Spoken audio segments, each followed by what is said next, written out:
যারা অশান্তিতে আছেন, লেখাটা তাদের জন্য।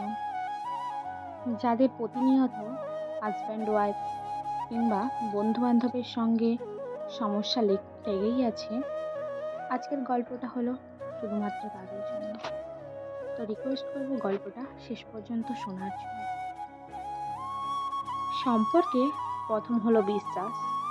এই বিশ্বাসটি একটি সম্পর্কের মূল্য। যে বিশ্বাসের সম্পর্ক নেই, সে সম্পর্ক টিকে থাকে না। সম্পর্কে দ্বিতীয় হলো সম্মান।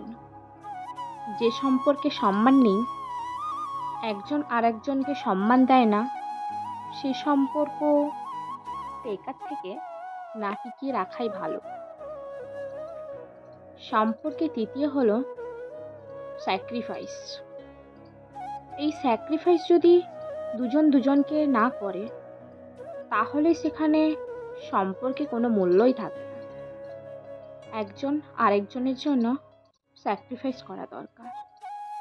যেহেতু দুজনেরকেই নিয়েই একটা সম্পর্ক গড়ে উঠেছে, সেখানে স্যাক্রিফাইসটা হচ্ছে মূল মন্ত্রের কাজ করে।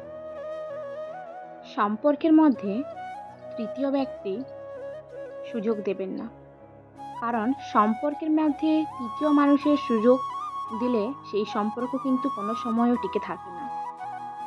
তৃতীয় মানুষ আসা মানে প্রতিটা সম্পর্ক একটা না একটা ভাঙন ধরবে, আর তখন সেই সম্পর্কটা কিন্তু নষ্ট হবে।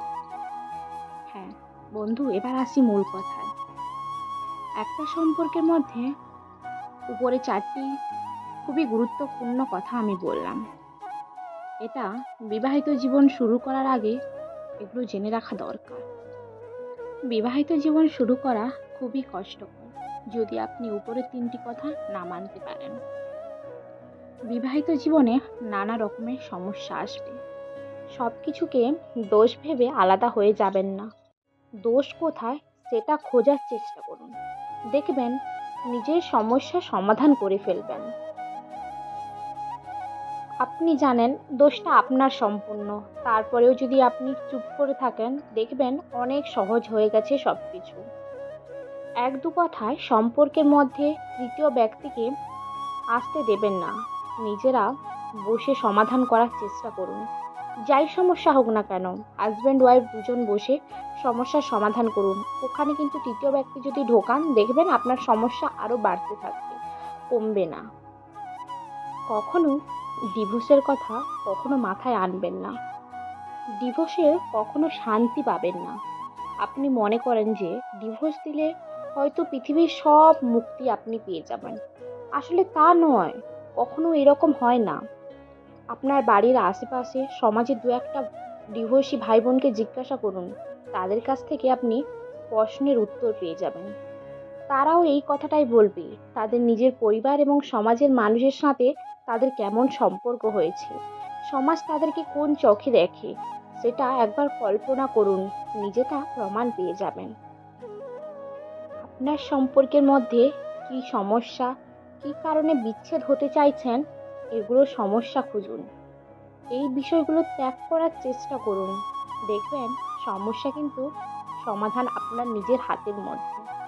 তাই সবসময় একটাই কথা বলবো, যতই সমস্যা হোক না কেন, দুজন ব্যক্তি বসে ঠান্ডা মাথায় সব সমস্যাকে সমাধান করার চেষ্টা করুন, যাতে কোনো কিছুর বিপরীত ফল না হয়।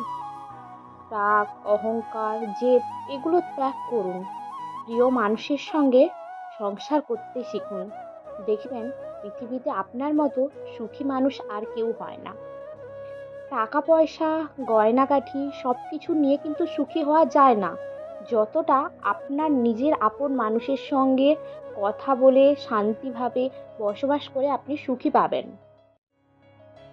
আপনারা দেখবেন যখন আপনার দুজনের মধ্যে কোনো প্রকারে ঝামেলার সৃষ্টি হয়েছে, যদি তৃতীয় মানুষকে ভেতরে ঢুকতে দেন, তাহলে দেখবেন সব সমস্যাকে সমাধান করবে না, মাঝখানে কিন্তু আরো বড় একটা দেওয়াল দাঁড় করিয়ে দেবে এবং আপনাদের সমস্যাগুলো আরো ফাটল ধরতে শুরু করবে। লাস্ট পর্যন্ত কি হবে, আপনাদের নিজেদের ডিভোর্স হয়ে যাবে। তাই একটা কথা সবসময় মাথায় রাখবেন, যাই সমস্যা হয়ে যাক না কেন, নিজেরা বসে সেই সমস্যাটাকে সমাধান করার চেষ্টা করুন।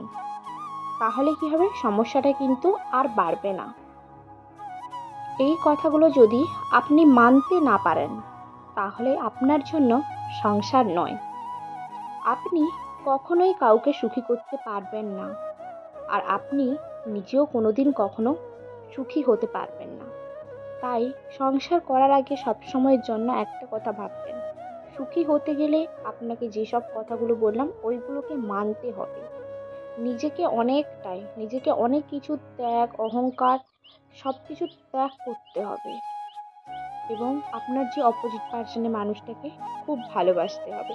হয়তো দেখা যাবে আপনার এমনই হবে, আপনার প্রিয় নেশাটাকেও আপনার প্রিয় মানুষের জন্য ছাড়তে হবে। ভালো থাকুক পৃথিবীর সকল সম্পর্কের মানুষগুলো, ভালো থাকুক প্রিয় মানুষগুলো, যারা একে অপরের সঙ্গে ভালোবেসে আবদ্ধ, যারা একে অপরের সঙ্গে ভালোবেসে খুব খুশি। ভালো থাকুক।